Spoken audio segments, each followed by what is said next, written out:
அது என்னதான்னு தெரியல. இந்த ரோட் சைட் சிக்கன் பக்கோடாக்கு மட்டும் ஒரு தனி டேஸ்ட் இருக்கு. அந்த ஸ்டைல்ல ஒரு சிக்கன் பக்கோடா வீட்லயே எப்படி செய்றதுன்னு பார்க்கலாமா? இத ஒரு வாட்டி ட்ரை பண்ணி பாருங்க. அதுக்கப்புறம் கடையிலேயே வாங்க மாட்டீங்க. ஃபர்ஸ்ட் 1/2 கிலோ சிக்கன நல்லா குட்டி குட்டி பீஸா கட் பண்ணி எடுத்துக்கோங்க.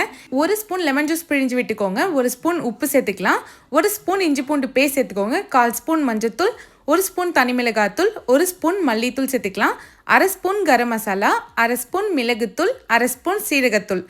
இப்போ இதோடவே 1 ஸ்பூன் சோள மாவு, 1 ஸ்பூன் அரிசி மாவு, 1 ஸ்பூன் கடலை மாவு. இந்த 3 மாவுமே கண்டிப்பாக சேர்த்துக்கோங்க. ஒரு கொத்து கருவேப்பிலை சேர்த்து நல்லா மிக்ஸ் பண்ணிக்கோங்க. தேவைன்னா கொஞ்சமாக தண்ணி தெளித்து இந்த மாதிரி மிக்ஸ் பண்ணி விட்டுக்கலாம். கூடவே ஒரு சிட்டிகை கேசரி பவுடர் சேர்த்து நல்லா மிக்ஸ் பண்ணி வச்சுருக்கேன். எண்ணெய் நல்லா சூடானதும் எல்லா சிக்கனையும் போட்டு பொரிச்சு எடுத்துக்கோங்க. கேஸ் லோ ஃப்ளேமில் வச்சு பொரிச்சு எடுங்க. அவ்வளோதான், சூப்பரான சிக்கன் பக்கோடா ரெடி ஆயிடுச்சு. இது நல்லா டேஸ்டியாக சூப்பராக இருக்கும். இந்த மாதிரி நல்லா மொறுன்னு வரதுக்கு ஒரே ஒரு டிப் மட்டும் ஃபாலோ பண்ணுங்கள். சிக்கனை வந்து நல்லா பிழிஞ்சிட்டு அதுக்கப்புறமா மசாலா சேர்க்க ஆரம்பிச்சிங்கன்னா சூப்பராக வரும். ட்ரை பண்ணி பாருங்கள்.